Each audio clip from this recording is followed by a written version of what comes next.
Sim? Estão me ouvindo?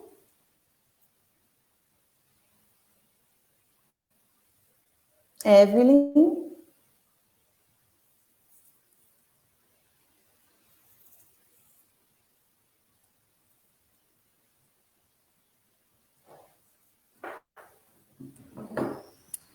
Doutora, estamos ao vivo, pode seguir. Boa tarde a todos. Mais uma tarde aqui com vocês, com muita alegria. Sempre, primeiramente, eu agradeço a Deus por estar aqui com saúde, né? E nesse tempo aí da pandemia, a saúde, a gente está com saúde, o teto e ter uma comidinha para comer, uma coisa assim, vamos dizer, de uma situação abastarda, né? Hoje nós vamos começar um mini curso de contratos. Foi convidado e nos deu a honra de aceitar o professor Dr. Ronaldo. Dr. Ronaldo, ele é professor, tá? Foi desembargador até o ano passado, salvo engano, é um incrível jurista, né? Autor de várias obras, e ele veio nos prestigiar com o saber jurídico dele e vai compartilhar com a gente. Tendo em vista essa situação alarmante que nós estamos passando, vamos dizer que, embora hoje está uma situação ruim por conta da pandemia, futuramente, infelizmente, também vai ser ruim, não vai ser tão agradável, que muitos devedores aí das suas obrigações não vão ter como pagar. Então a gente precisa, assim, tanto o judiciário, os juízes, como os advogados e a sociedade ter aí uma noção do que fazer. E diante aí da oportunidade da OAB Carapicuíba, que faz um trabalho maravilhoso social, eles disponibilizaram aí, eu queria agradecer até ao Dr. Paulo Kiss, toda a comissão dele, a doutora Ciro, o doutor Sinésio, a doutora Chilma, que trabalham incansavelmente pela sociedade de Carapicuíba. Então, eu vou abrir aí agora a nossa live, né, oficialmente, para aí o doutor Ronaldo, né, Vossa Excelência, começar aí a explanação dele. Doutor Ronaldo? Uma boa tarde a todos. Minha cara Cláudia, muito obrigado pela sua apresentação. O tempo passa muito rápido. Na verdade, eu me aposentei em 2016. Então, eu já retornei à advocacia há algum tempo. Na verdade, eu advoguei uns 4 anos antes de entrar para a magistratura, e depois eu passei quase 30 anos no tribunal, mais exatamente 27 anos e 8 meses no Tribunal de Justiça de São Paulo. Foi uma grande honra, uma grande oportunidade que a Providência me proporcionou.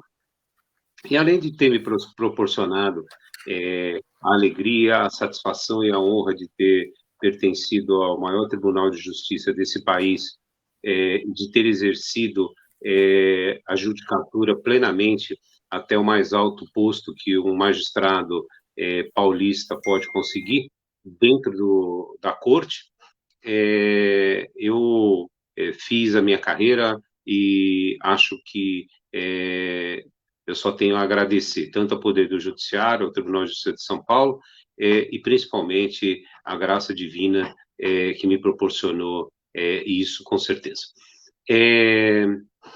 Dito isso, quando nós falamos em contrato, em pandemia, em Covid, eu vejo muita discussão sobre o cumprimento do contrato, a possibilidade do devedor não cumprir as suas obrigações, porque existe um motivo de força maior que o impede de cumprir a sua obrigação e por isso ele estaria desonerado de cumprir o contrato. Eu conversei antes de entrarmos na live com a doutora Cláudia, que eu acho que antes de adentrar diretamente nessas questões factuais que preocupam o advogado no dia a dia, e principalmente dos advogados que trabalham com clientes que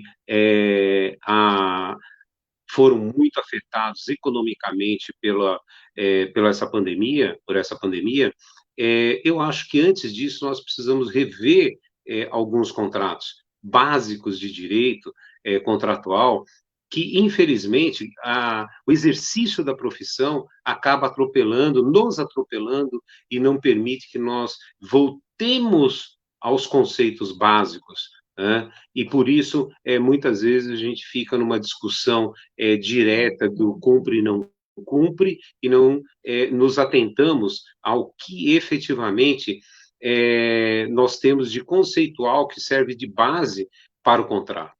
A primeira coisa que nós vemos, e foi bem interessante isso, porque a doutora Cláudia falou, doutor Ronaldo, eu queria falar direto sobre não sei o quê, porque a van, que o sujeito não presta serviço e está recebendo, alguns advogados acham que ele não tem que receber nada, outros acham que ele tem que receber alguma coisa. Essas são as questões que nós temos no dia a dia. Mas eu falei para ela, eu vou ver isso na primeira intervenção que eu fizer, na primeira explanação que eu fizer sobre o conceito. Porque quando nós falamos em conceito de contrato, nós já vimos, contrato, dever e obrigação, acabou. Está ali escrito ou não está escrito, mas foi falado, é isso, né? E nós esquecemos o seguinte, o contrato, antes de ele ser um negócio jurídico, bilateral, ou seja, um acordo de vontades entre as partes, regulada pela sua própria vontade, naquilo que a lei permite que as partes efetivamente contratem, nós não podemos esquecer que, antes de tudo, o contrato, ele é, na verdade, uma relação humana. Antes de ser um contrato, não existe relação jurídica que não seja a humana. Ainda que pensemos em empresas, ainda que pensemos em direito societário, nós vamos falar de pessoas. Por quê? A pessoa jurídica, a empresa, uma sociedade, uma associação, ela não se representa. Ela é uma criação ideal, ideológica. Ela não existe no mundo real. O que existe no mundo real são os seres humanos. E os seres humanos é que dirigem essas pessoas jurídicas. É o ser humano que é afetado no dia a dia com as suas relações. É o ser humano que compra, é o ser humano que vende, em nome de uma criação ideal do homem para possibilitar o engrandecimento econômico. É isso que é uma empresa. Isso que é uma sociedade. Mas todas elas são formadas por seres humanos e as relações, a vida, são feitas pelos seres humanos. Então, o contrato é isso.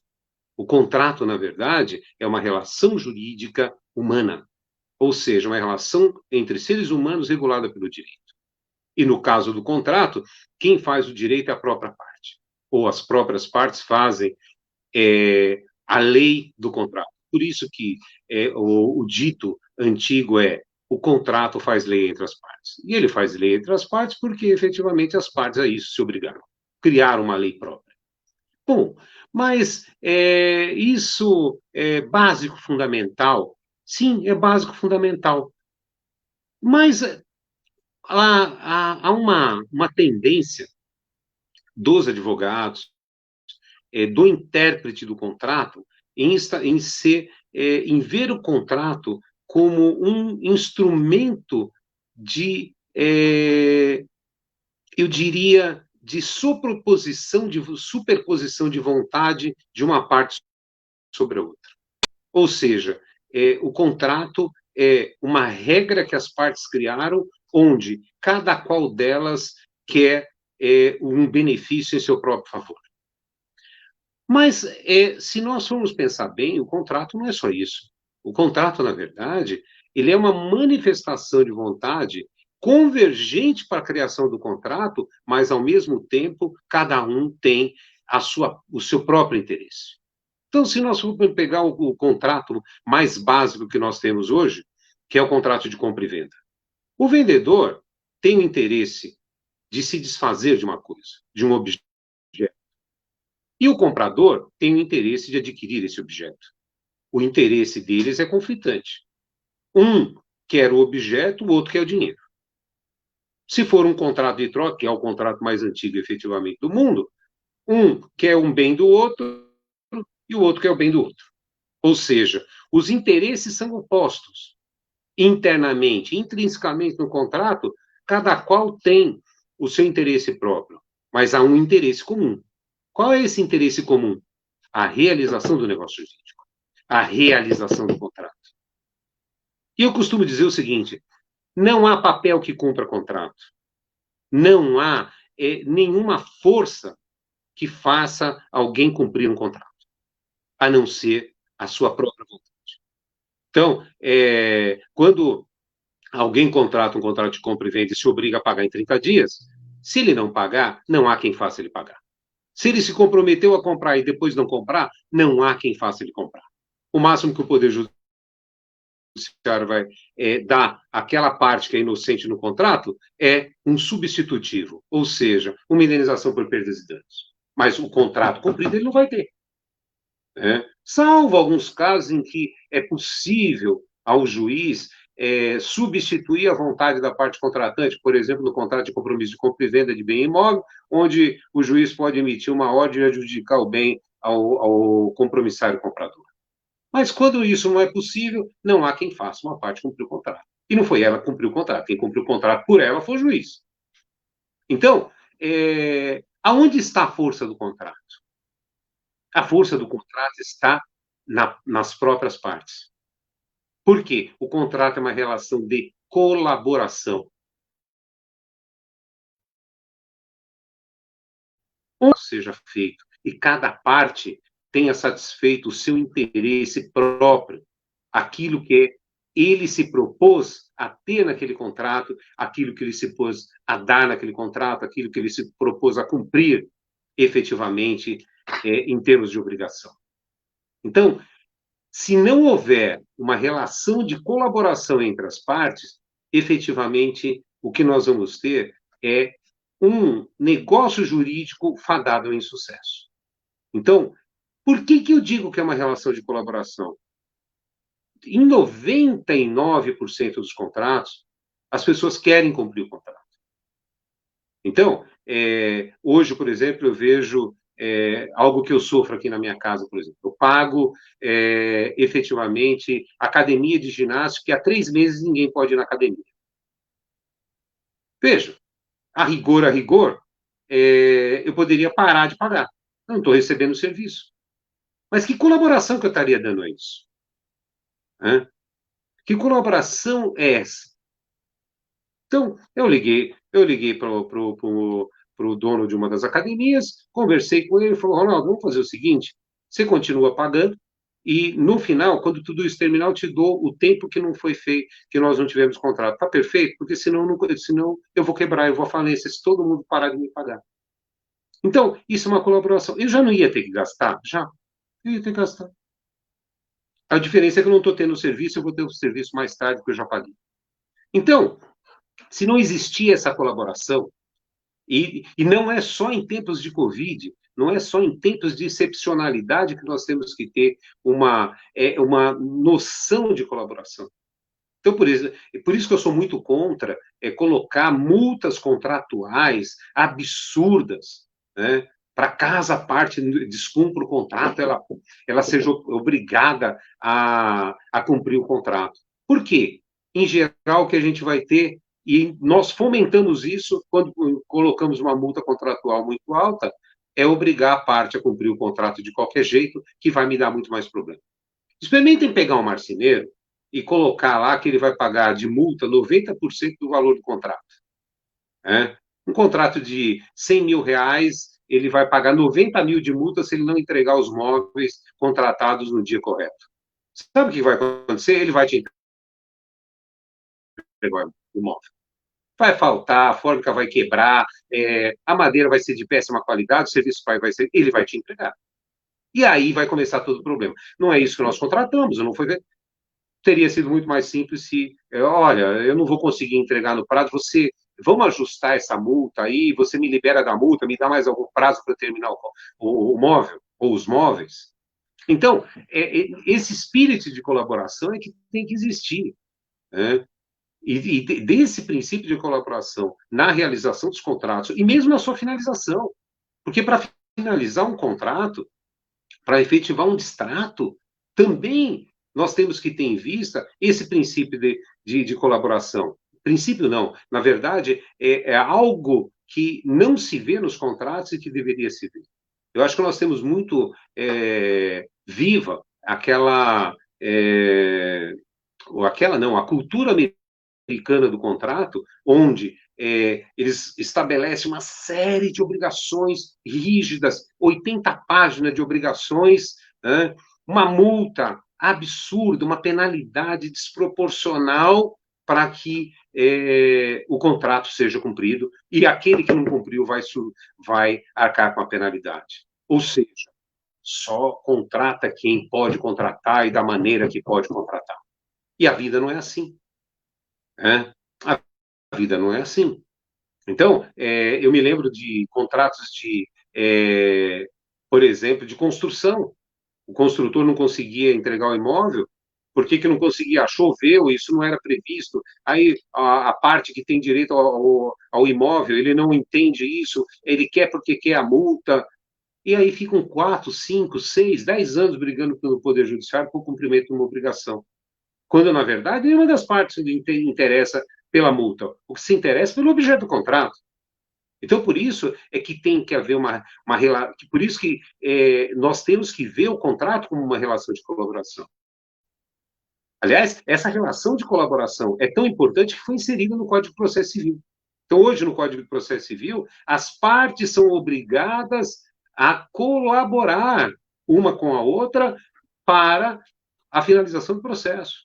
A correta finalização do processo, evidentemente. Então,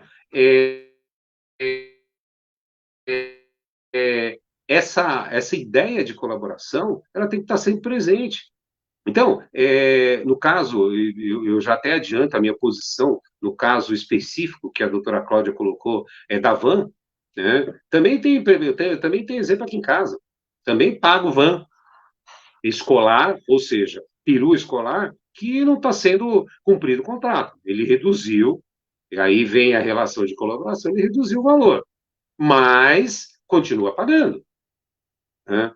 Ah, mas ele não prestou serviço. Bom, gente, aí tem várias maneiras de efetivamente exercer essa colaboração. Ah, vamos diminuir 50%, eu só vou pagar 20%, só para continuar tendo o serviço.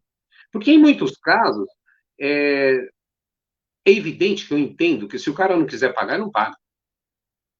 Evidentemente, contratando o serviço, ele fala, olha, eu não estou tendo serviço, não vou pagar. Não vou pagar por um serviço que eu não estou tendo. Ele pode fazer isso.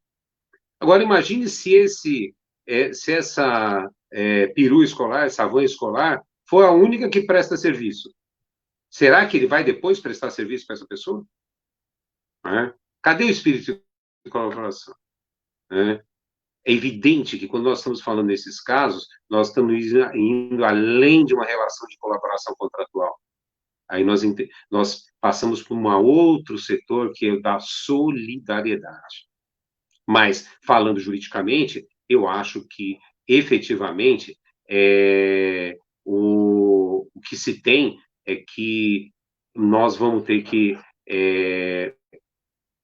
efetivamente, colaborar, nos solidarizar. Agora, se for para aplicar o direito, as normas jurídicas, eu acho que quem não tem o serviço não é obrigado a pagar. Né?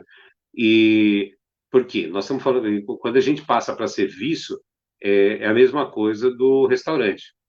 Né? Há pessoas que almoçam no mesmo restaurante há muitos anos.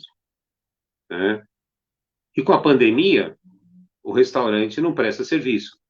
E quem é um consumidor assíduo não efetua pagamento. Ninguém vai pagar comida que não comeu. Então, o que a gente pode fazer é um outro espírito de colaboração. Eu vou pedir no delivery, eu vou comprar aqui dos comerciantes mais próximos para ajudar o pequeno comerciante, né, o pequeno empresário. Agora, o que não dá é para sustentar que aquele que não prestou serviço, aquele que não vendeu, tem direito à remuneração. Né? E, efetivamente, eu entendo que não haja. O mesmo está acontecendo com o personal trainer, o mesmo está acontecendo com as pessoas que dão aula particular. A pessoa que dá aula particular, por exemplo, de yoga, de pilates, de línguas, de qualquer nível. Né? Muitas podem ser dadas à distância, algumas não. Né? E é lógico, aquele que não tem o serviço não é obrigado a pagar, né? Até porque não foi ele que criou a situação. Mas, efetivamente, existe essa questão da colaboração. E existe uma outra questão, que é o tempo desses contratos, né? Essa perua escolar foi contratada por quanto tempo? Né? Academia de ginástica, o contrato é por quanto tempo? Né? Porque se é por um ano, você é obrigado a pagar e depois compensar esses valores. Por quê? Porque ele não está prestando serviço por motivo de força maior. Então, tem todas essas questões. Mas eu acho que essa relação de colaboração tem que sempre estar em mente quando há um descumprimento do contrato, ou de alguma cláusula do contrato. Porque, efetivamente, a pior saída é entrar no Poder Judiciário. A pior saída é tentar resolver isso com uma ação. Não é a melhor saída. Evidentemente, quando nós falamos de contrato, nós falamos em autonomia da vontade privada, as pessoas são livres para contratar com quem quiser as normas atinentes ao contrato. Evidentemente que quando eu estou falando aqui em autonomia da vontade privada, estou a falar em autonomia da vontade privada no âmbito das relações de direito civil exclusivamente. Por quê? Em termos de direito do consumidor, vigem outras regras. Então, por exemplo, o fornecedor não pode deixar de fornecer a quem quer que seja. Ele é obrigado a fornecer a qualquer consumidor que possa efetivar o pagamento. Né? Então, ele não pode dizer, não vou vender para você porque eu não quero, não fui com a sua cara. Não vou te vender porque você é preto, não vou te vender porque você é chinês. Né? Chinês agora trouxe a Covid, eu não atendo mais chinês no meu comércio, no meu negócio. Né? Em termos de consumo, ele não pode fazer isso. Né? Agora, passou disso para uma relação privada, ele até pode colocar as restrições que ele quiser. Então, por exemplo, restaurante pode colocar lá, só entra no meu estabelecimento e pode estar gravado. Teve um bom tempo que muitos restaurantes tinham essa regra. A balada hoje escolhe, você entra, você não entra. E ela não é obrigada a dizer por que sim, por que não, né, em alguns casos. Né? Não entra de tênis, enfim. Ele pode colocar os regulamentos. Agora, consumidor, a coisa fica um pouco diferente. Né? Esse princípio da autonomia da vontade, gente, na verdade, ele não pode ser elevado a um patamar em que a pessoa não tenha nenhuma proteção. Né? Nós estamos falando aqui do seguinte: nós não podemos falar em pacta sunt servanda com todo o seu rigor que existia. Por quê? Pacta sunt servanda os pactos devem ser cumpridos, como foram contratados, como foram feitos, como as pessoas se obrigaram. Agora, quando nós falamos em pacta sunt servanda como um instrumento de contrato que obriga as partes ao cumprimento, não importa o que aconteça, na verdade, nós teremos aí que, em determinados casos, as pessoas não estão em uma posição igualitária, mesmo em se tratando de relação de direito civil. Né? Mesmo em se tratando de direito civil. Por quê? Em consumidor já existe lá o dispositivo que estabelece que o consumidor é a parte mais fraca do contrato, é o suficiente, então ele recebe uma proteção específica da Lei 8.078, que é o Código do Consumidor. Mas, em se tratando de direito civil, também não se aplica o Pacta Sunt Servanda com todo o seu rigor que foi criado em Roma. Aliás, nem mesmo em Roma, porque em Roma existiu a rebus sic stantibus, ou seja, o contrato ele deve ser cumprido observando-se o Pacta Sunt Servanda, todavia deve-se também estabelecer e interpretar essa norma de acordo com as condições em que o contrato foi feito, de acordo com o momento do contrato. E daí a teoria de Entscheid, na Alemanha, estabelecendo a teoria da base negocial do contrato. Ou seja, para que nós apliquemos a lei, nós temos que verificar qual a base desse contrato. E quando a gente analisa a base negocial, nós temos que verificar ali não só a situação existente no meio social, como também as condições jurídicas daquele momento, as condições econômicas em que foi feito o contrato. Né? Então, por isso é que quando nós falamos em Pacta Sunt Servanda, ele não se aplica hoje com esse rigor. Por quê? Porque existem várias normas que flexibilizaram o Pacta Sunt Servanda. Isso porque, a partir do segundo quarto, e mais propriamente da metade do século XX, percebeu-se que essa autonomia de vontade que veio lá da Revolução Francesa de 1789, né, o princípio da égalité, fraternité e liberté, fraternité e égalité, ele era falso, porque, na verdade, primeiro, ninguém é igual.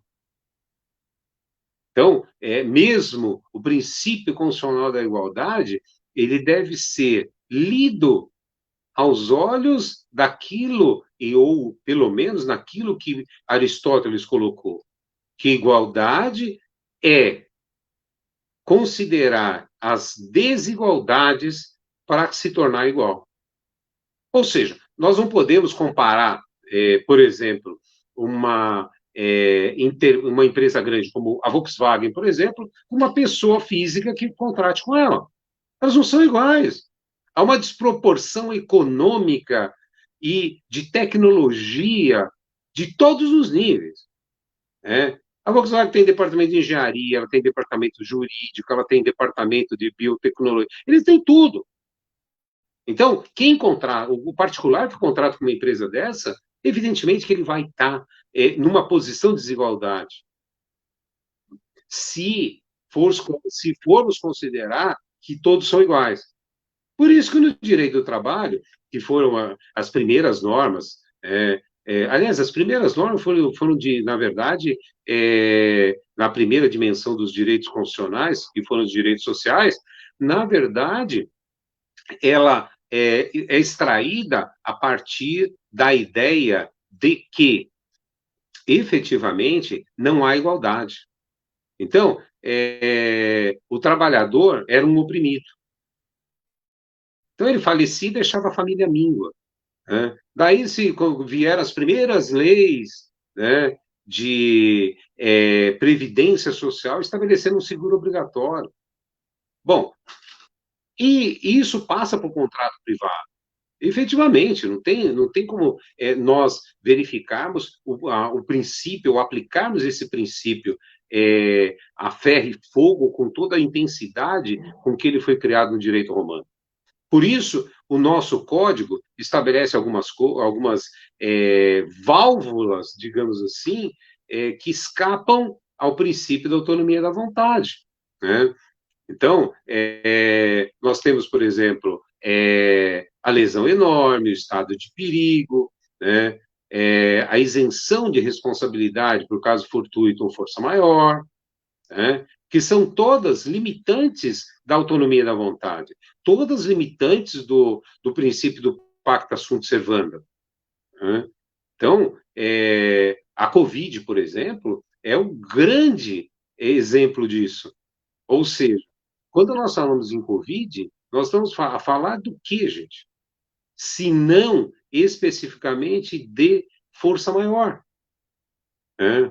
E dentro aqui, até daquela ideia de que a força maior é um evento da natureza, é um evento insuperável da natureza, e o interessante da pandemia, da Covid-19, é que, efetivamente, ela não é somente um exemplo de força maior. Ela é um exemplo de força maior em toda a sua plenitude. Por quê? Existe alguma discussão na jurisprudência, na doutrina, se o motivo de força maior, quando ele é previsível, se ele pode efetivamente afastar a responsabilidade civil ou não, contratual ou não também. Mas, na minha opinião, qualquer força maior, ainda que previsível, ela é inevitável. E se ela é inevitável, ela atinge o contrato, sim, e desonera de obrigação aquele que não pôde cumprir o contrato em razão desse motivo de força maior. Qual é o exemplo que a gente tem hoje?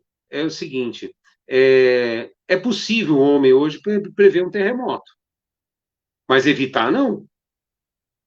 É possível o ser humano prever tempestades, mas ele não pode efetivamente evitar essa tempestade, evitar que ela ocorra. O que máximo para algumas obrigações é saber o seguinte, olha, então, por exemplo, um navio que parte, o capitão tem uma noção, ele sabe, ele tem lá os boletins, mesmo assim ele enfrenta um mar revolto. Bom, aí ele não é que ele foi atingido por um motivo de força maior. Ele resolveu arrostar o perigo, é diferente. Né?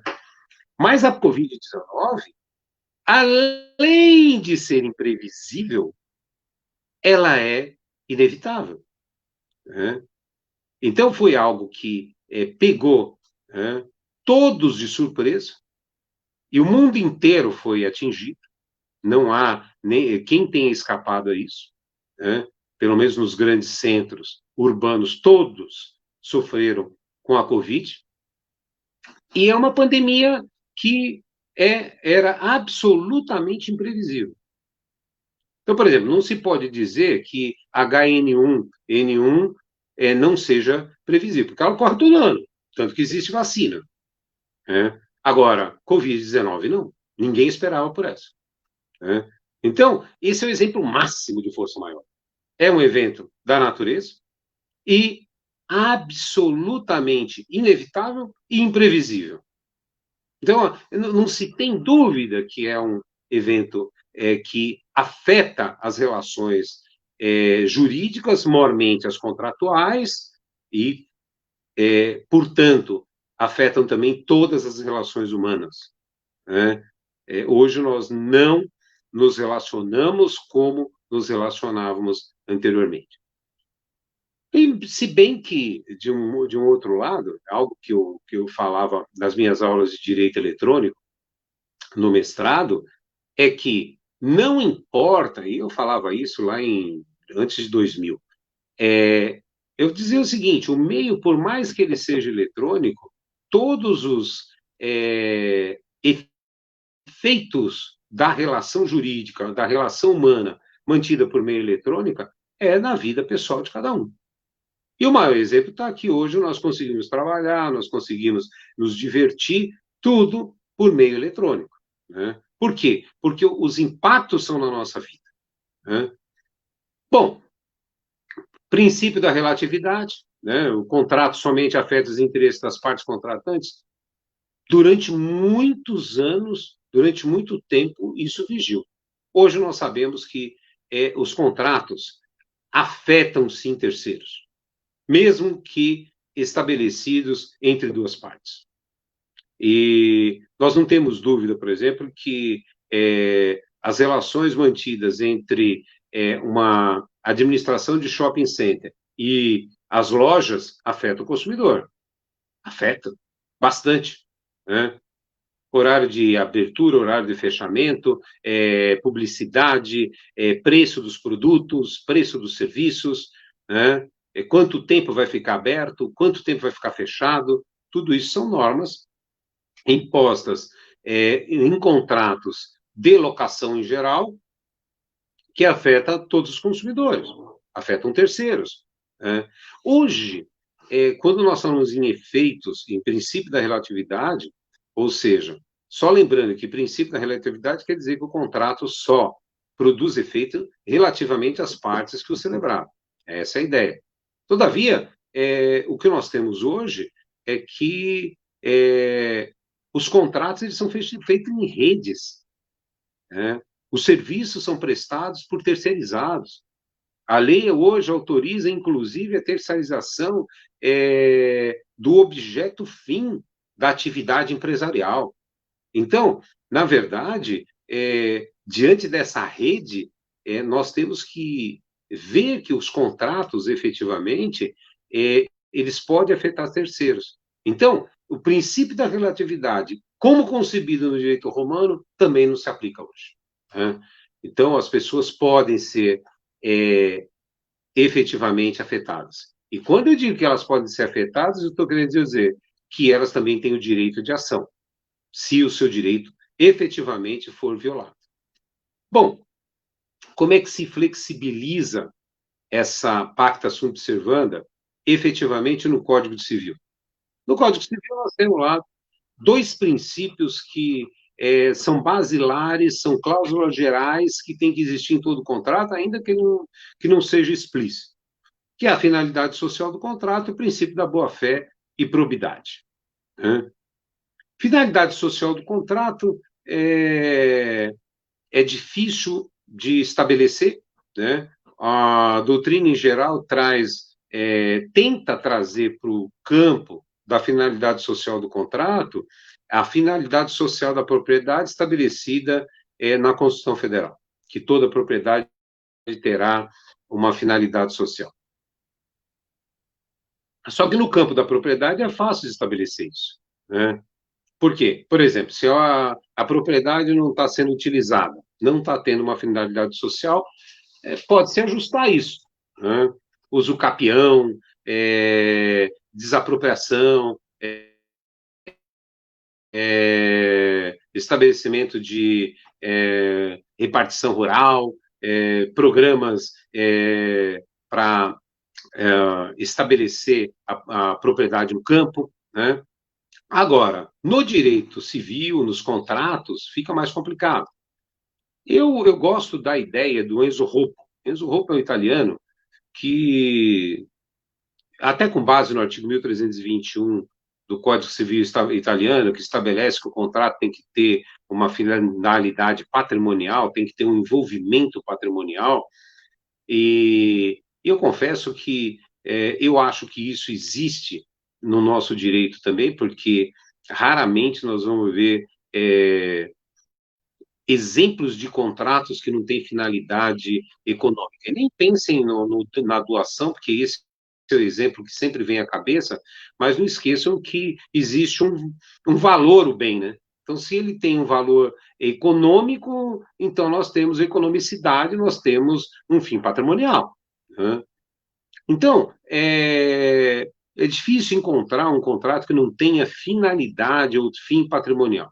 Por isso, eu concordo com o Enzo Roupo na visão de que o que dá ao contrato, efetivamente, a sua finalidade social é a economicidade do contrato.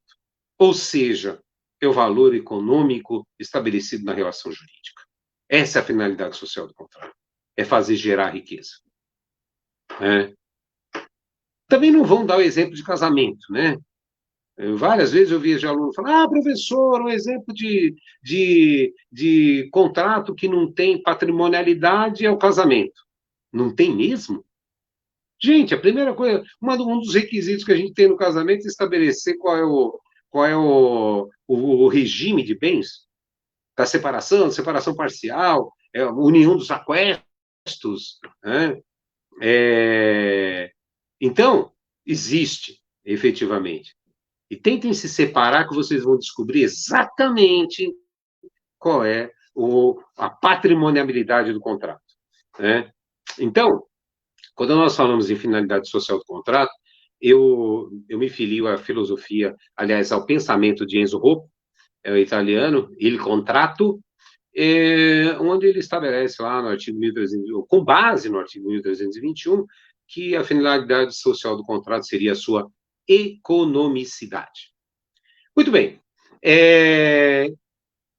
Além disso, nós temos aí o princípio da boa-fé e probidade, e vocês já tiveram aqui a oportunidade de ter a presença de um grande amigo meu, um jurista de escola, que é o professor Roberto Senis Lisboa, que tem uma obra, tem várias obras, todas boas, mas ele tem uma obra que atine especificamente a essa questão do princípio da boa-fé e da probidade, que vem a ser a obra O Princípio da Confiança, onde ele tenta, e com certa felicidade, porque é muito difícil, estabelecer uma diferença entre o princípio da boa-fé e o princípio da confiança, né?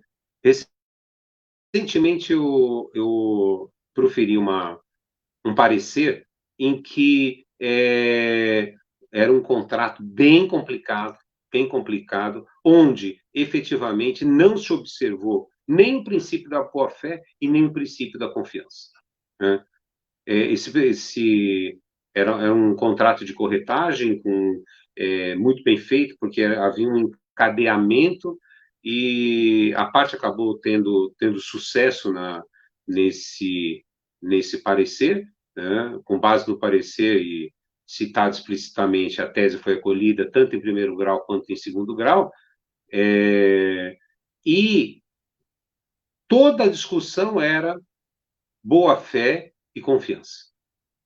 E princípio da boa-fé e probidade e confiança atine ao princípio da pacta sunt servanda, que os contratos devem ser cumpridos como contratado, né? Então, nem sempre se dá para cumprir o contrato como contratado. Pior, nem sempre aquilo que está sendo contratado, que está ali regrado num contrato escrito, é o que as partes contrataram efetivamente, né? Ou não se sabe a razão pela qual aquilo foi colocado no contrato. Então, por isso, nós não podemos perder de vista que a finalidade social do contrato é a economicidade e o princípio da boa-fé e da probidade deve imperar, né? Por isso, amanhã eu combinei com a doutora Cláudia, como eu vou falar de contrato de compra e venda e contrato de locação e os impactos da Covid nesse contrato, mas só adiantando uma questãozinha,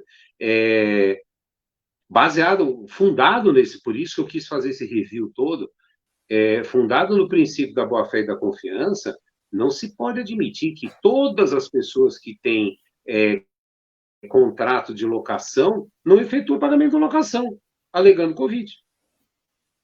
Às vezes o cara nem perdeu emprego, às vezes a atividade dele nem foi prejudicada. Vou falar aqui uma atividade econômica que só aumentou, duas, que só aumentaram na Covid. Entregas a domicílio e, por incrível que pareça, setor de bicicleta. Não tem bicicleta para comprar, não tem componente para comprar, porque com a Covid todo mundo foi atrás de bicicleta para substituir o transporte. Então, nem todo mundo pode alegar que foi afetado pela Covid-19. Né? Então, princípio não, cooperação contratual mais princípio da probidade, confiança e boa-fé, que vão nos balizar quando os efeitos da Covid efetivamente incidem numa relação contratual ou não.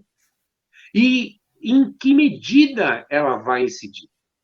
Porque não impacta da mesma forma em todos os contratos, de maneira a autorizar que a pessoa não cumpra o contrato, né? Então, Por isso é que nós temos que verificar isso. No direito civil, nós temos também contrato de adesão, da mesma forma que no direito do consumidor. Só que no direito do consumidor, nós temos um regulamento um pouco diferenciado, porque não existe o consumidor é hipossuficiente e recebe uma proteção jurídica. Aqui, a lei estabelece quando é que quais as restrições em relação aos contratos de adesão. Mas, de novo, gente, nós vamos ter a questão da probidade, da boa-fé e da confiança aqui também. Então, o artigo 423 estabelece que nas cláusulas ambíguas ou contraditórias devem ser interpretadas em favor do aderente, artigo 423. Aderente, gente, pode ser substituído aqui pela palavra consumidor, se nós estivéssemos falando de direito do consumidor. Mas vamos dar um exemplo aqui de contrato que não é contrato de consumo, mas que é contrato de adesão. Por exemplo, locação de veículos feito entre empresas. É um contrato só para todo mundo. Financiamento bancário é um contrato só para todo mundo. É tipicamente de adesão. Por isso, se forem ambíguas as cláusulas ou contraditórias, deve ser interpretado em favor do aderente, porque não foi ele que fez o contrato e redigiu uma cláusula ambígua ou contraditória. E o artigo 425 estabelece algo extremamente importante, que são nulas as cláusulas que estipulem a renúncia antecipada do aderente a direito resultante da natureza do negócio jurídico. Ou seja, deve-se estabelecer qual é o objeto do contrato e não se pode estabelecer que o contratante renuncia ao direito que resulta do próprio negócio jurídico. Então, vejam que, na verdade, renunciar a direito que resulta da própria natureza do contrato seria, efetivamente, uma cláusula que contraria a boa-fé. Contraria o princípio da boa-fé. Como é que um contratante impõe a outra uma cláusula em que ele renuncia a direito que resulta do próprio contrato? Por exemplo, num contrato de seguro, o segurado abrir mão de certa parte da indenização que ele tem. Efetivamente, não cabe isso. O contratante, por exemplo, renunciar, quando ele efetiva um contrato de compra e venda, ao direito de pleitear perdas e danos caso aquele produto lhe cause algum prejuízo. E não estou falando, aqui é falar de direito do consumidor. Direito do consumidor é outro plano de proteção e é muito mais intensa do que estabelece aqui no artigo 425. Por isso, a gente não pode confundir, porque não se aplica Código do Consumidor à relação de direito civil. O que nós podemos ter é algumas relações que fornecedores podem praticar e, em algum ponto, ele também ser considerado consumidor. Então, por exemplo, a Volkswagen, quando compra salsicha, ela é consumidora. Por quê? Porque ela não fabrica salsicha, ela não sabe o que tem na salsicha, tanto quanto nós não sabemos o que tem numa salsicha. Então, ela é tão consumidora quanto nós. Não é objeto social da Volkswagen produzir salsicha, mas sim carro. Ao lado disso, né, gente, nós temos duas questões aqui que...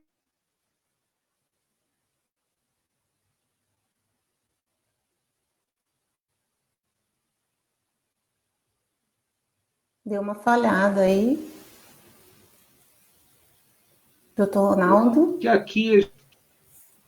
Nós temos aqui, por exemplo, nós temos a lesão, né, que, na verdade, é a lesão enorme, ou seja, ocorre quando uma pessoa sofre premente necessidade ou inexperiência se obriga a uma prestação manifestamente desproporcional.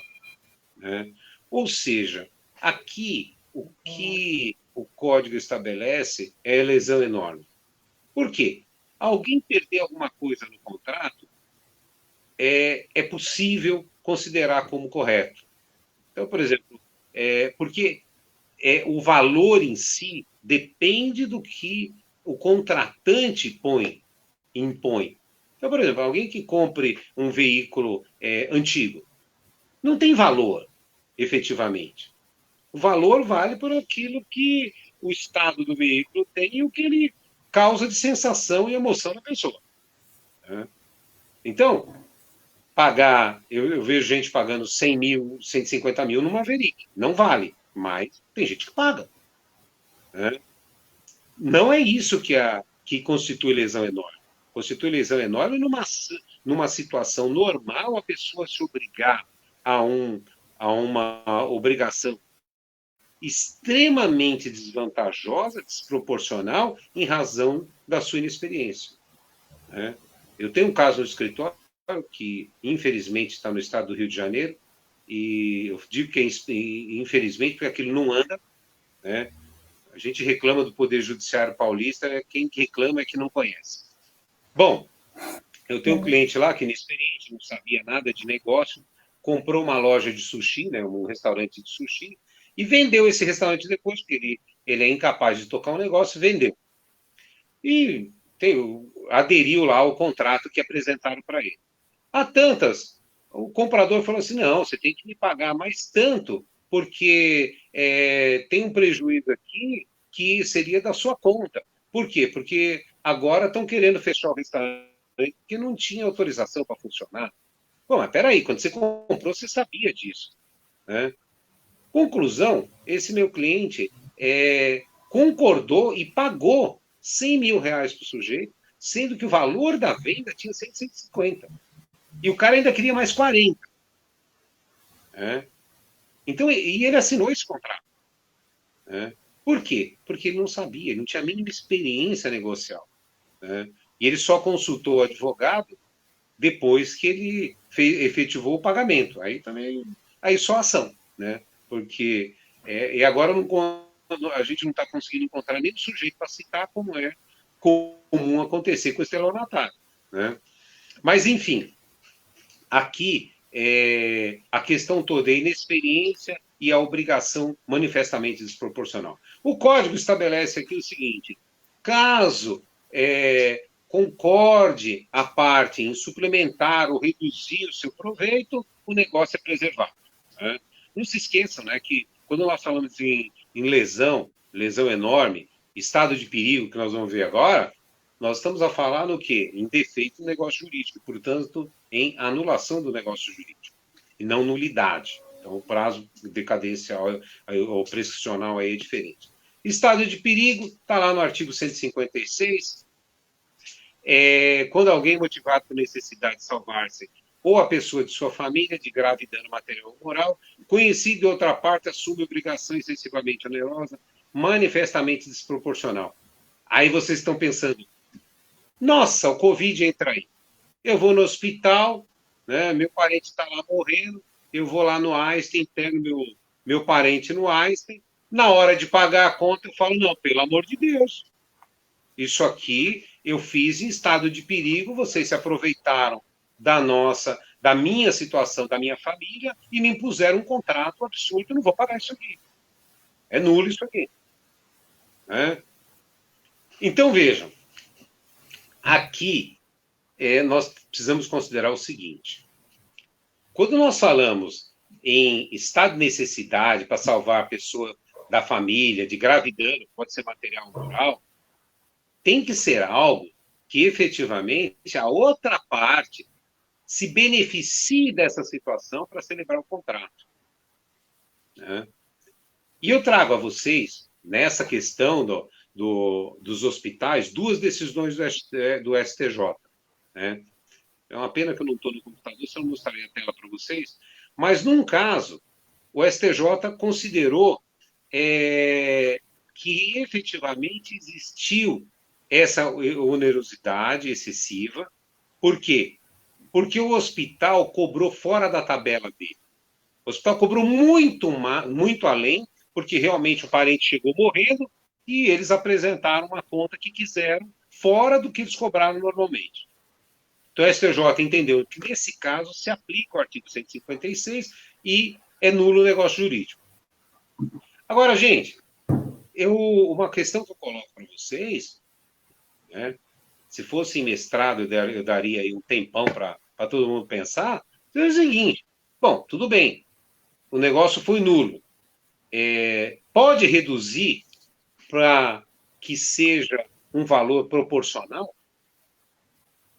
E aí tem duas correntes. Tem uma que diz que sim, tem uma que diz que não. A que diz que sim fala, olha, dá para preservar o negócio jurídico, diminui o valor e é válido o negócio. O outro diz o seguinte, não, aqui a questão é moral. Então essa cláusula é nula. Ou ela deve ser anulada porque aqui, na verdade, o que se impõe como uma causa de defeito do negócio jurídico é o sujeito ter agido de má fé. É um dos contratantes tentando se aproveitar do outro. Então, realmente o contrato é nulo. Bom, mas isso quer dizer que se o contrato é nulo, a pessoa que contratou não é obrigada a pagar? Na minha opinião, não. Porque senão ele vai ter o quê? Um enriquecimento indevido. O que o Código Civil não permite. Então ninguém pode ter um enriquecimento ilícito. Na minha opinião, o que tem que fazer? O hospital, nesse caso, teria que entrar com uma ação de arbitramento de serviços e aí sim cobrar o valor correto. Tá? Essa é a minha opinião. O STJ, então, nesse caso, em que realmente ficou comprovado que o hospital cobrou muito mais do que ele cobraria normalmente, anulou o negócio jurídico. E no outro caso, em que o hospital cobrou realmente a sua tabela, aquilo que ele cobra de todo mundo, não anulou a cláusula, não anulou o contrato ficou válido.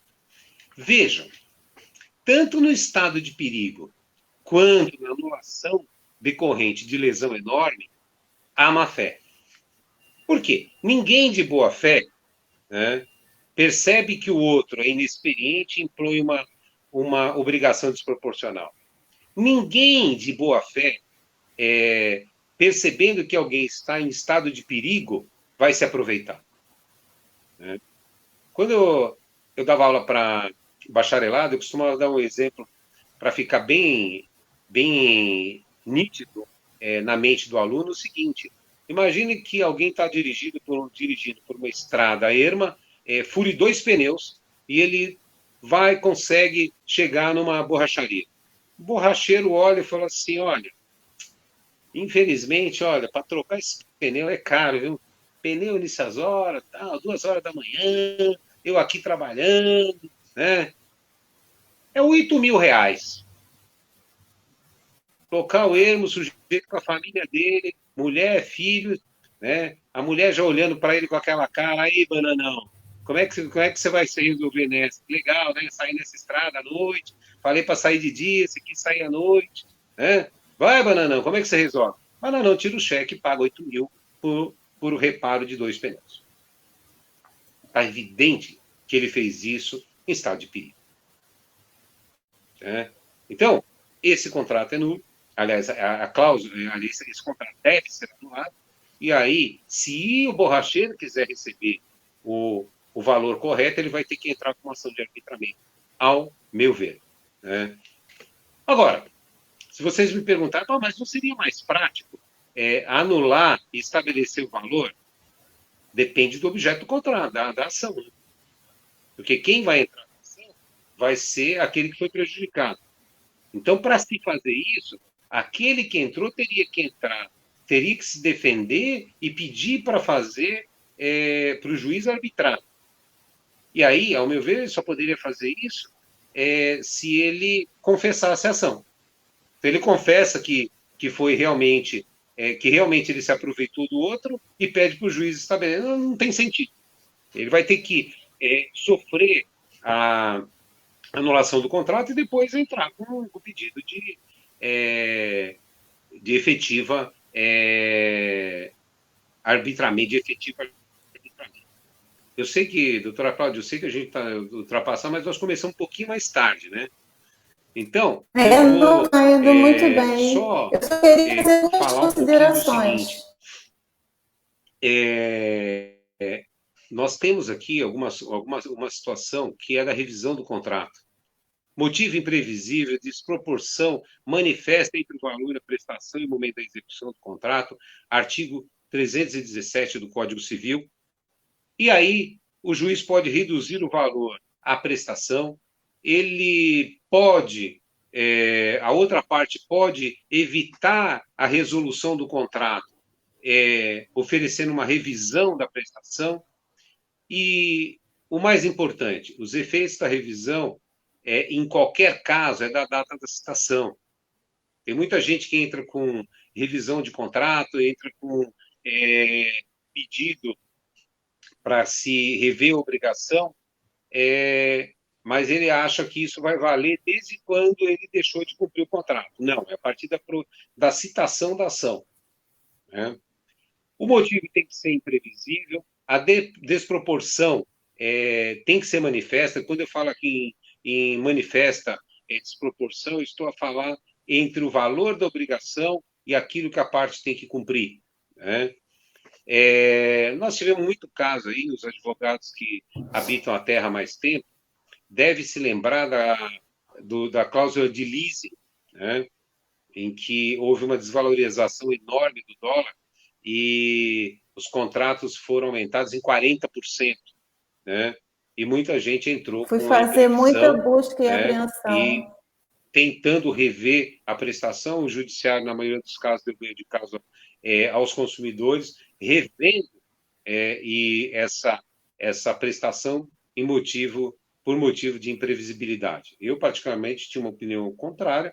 Eu acho que quem faz contrato em dólar, vinculado a dólar, sabe disso. Em alguns casos, eu realmente revi os contratos naquela época, quando era pessoa física. Porque a pessoa física, o gerente do banco praticamente a induzia a fazer o contrato em dólar porque era mais barato. E era mesmo. Só que é como comprar uma ação na Bolsa de Valores. Tanto pode subir como pode cair, né? Agora, a pessoa jurídica eu já não aplicava com esse rigor, porque a pessoa jurídica tem condição melhor de analisar os contratos e todo o cenário econômico para fazer. Evidente que a pessoa jurídica, né?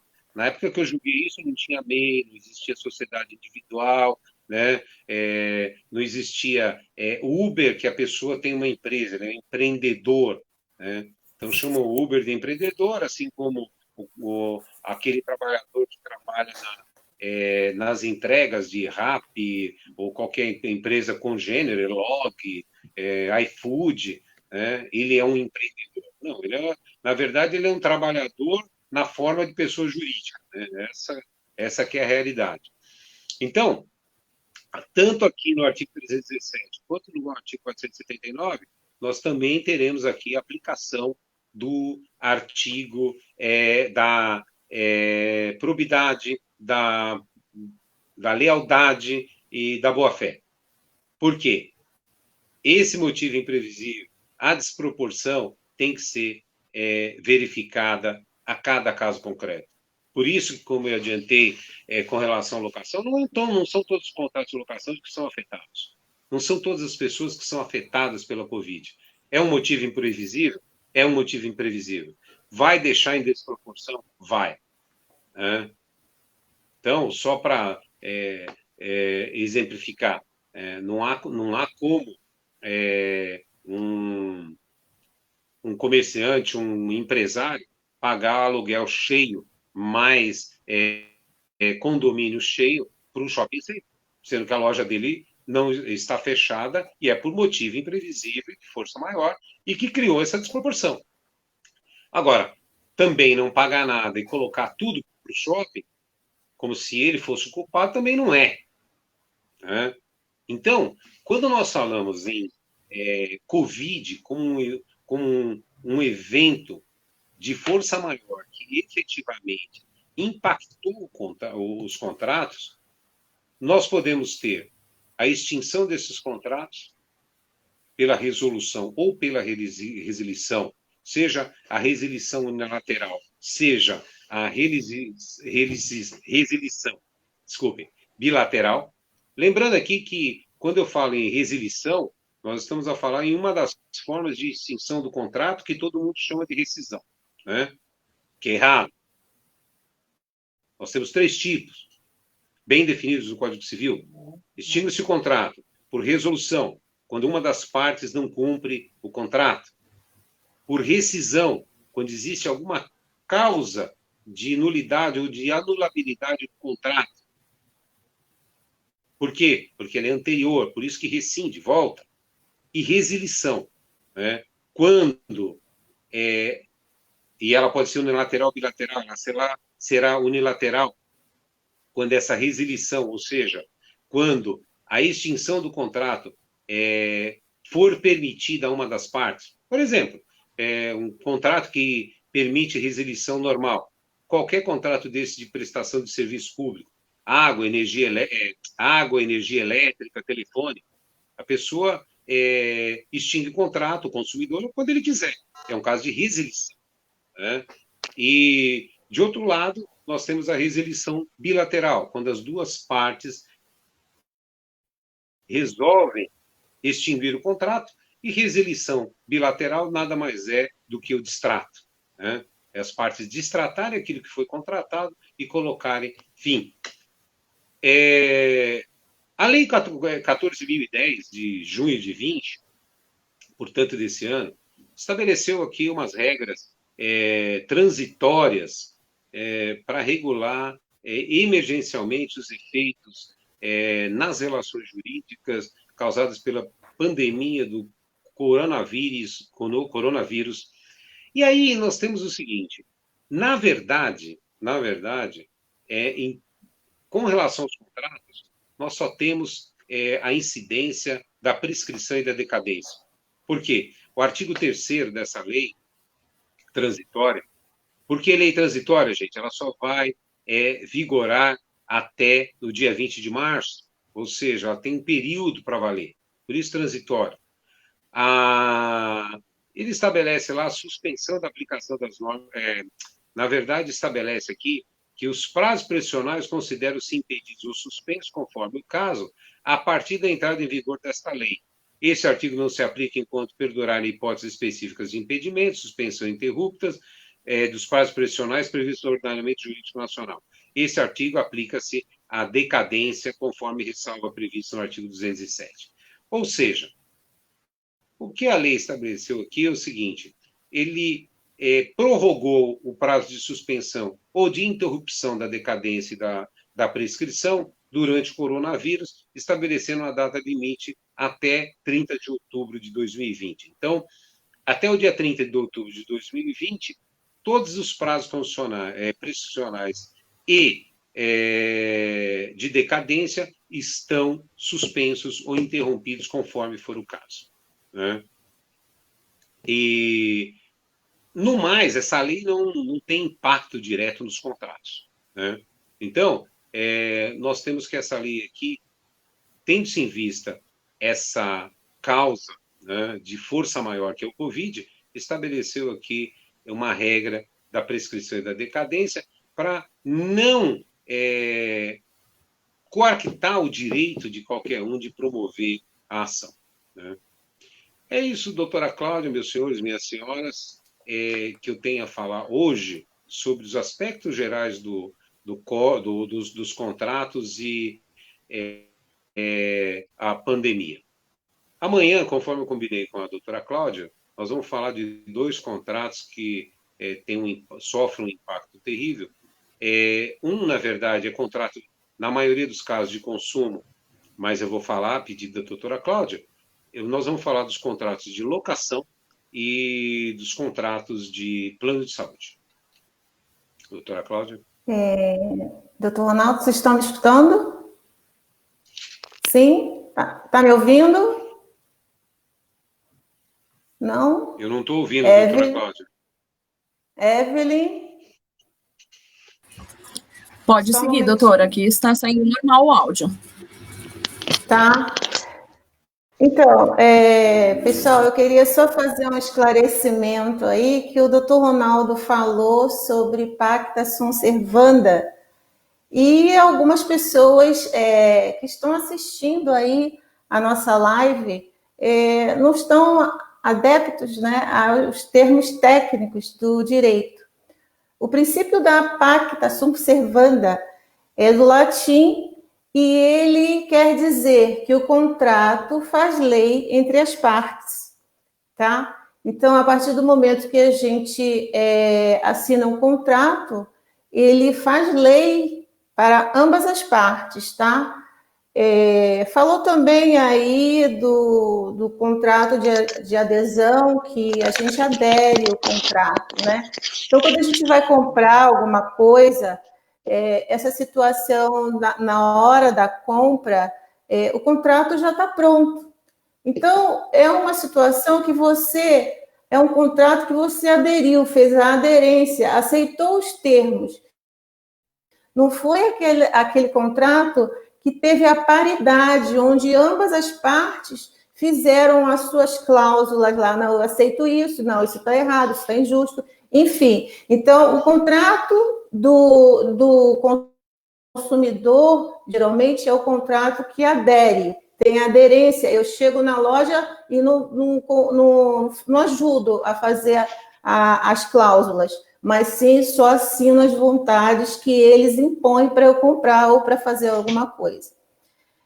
Outra coisa que o doutor Ronaldo falou aí, que eu achei muito legal, é sobre o princípio da boa-fé, e eu me lembrei aqui agora há pouco que isso é uma situação que a gente está passando por um momento difícil e que eu gostaria que todos, né, que estivessem nos assistindo, levassem isso bem a sério, a boa-fé, porque eu faço a parte jurídica de uma imobiliária, né, de uma administradora, aliás, lá em São Paulo, e esses dias chegou, né, um contrato para eu analisar, e a pessoa foi e falou, olha, doutora, isso é o funcionário, né, da administração. A fulana de tal está com os meses atrasados e por conta da pandemia ela não está conseguindo pagar e a locadora ela não quer saber, ela quer entrar com uma liminar e despejar. Eu falei, a liminar agora está suspensa. Mas de quando que é esse contrato? Aí ele falou assim, então, de quanto que é o débito? A parte que a pessoa está devendo. Janeiro. Eu falei assim, vai me desculpar, olha a má fé. Janeiro não tinha ainda aqui, pelo menos no Brasil, a gente não chegou a saber ela até sabia, né? Mas não estava aí a pandemia. Então, janeiro, dezembro. Então, ela está aproveitando a situação de má fé e não está agindo corretamente, porque quem recebe é uma senhora que precisa dos aluguéis para pagar as suas despesas, porque só o plano dela, só os medicamentos é muito mais do que os próprios valores que ela assume, as obrigações dela, né? Então, a gente tem que verificar aí a nossa boa-fé, se realmente a gente não tem condições de honrar com essas obrigações, tá? Por hoje, a gente vai encerrar, porque a OAB tem uma outra live, né? O doutor Paulo, junto com a comissão, está fazendo um trabalho bem legal, até na função social, de ajudar a população a ficar bem atualizado aí quanto a essa matéria. E amanhã, como o doutor Ronaldo falou, a gente vai abrir mais aí para perguntas e ficar uma coisa assim, bem mais bate-papo, sem muitas divergências, né, doutor? Que é quase que impossível para advogado, sempre tem um estresse, mas tudo bem, faz parte da mas nossa a gente profissão. tem que ter divergência e tem que ter muito diálogo. É verdade, é assim, aí tem que combater, né? Não adianta. E eu aguardo vocês aí para amanhã, mais um bate-papo aí. Obrigada a todos pela atenção e uma boa noite, tá bom? Beijo Boa no noite coração. a todos.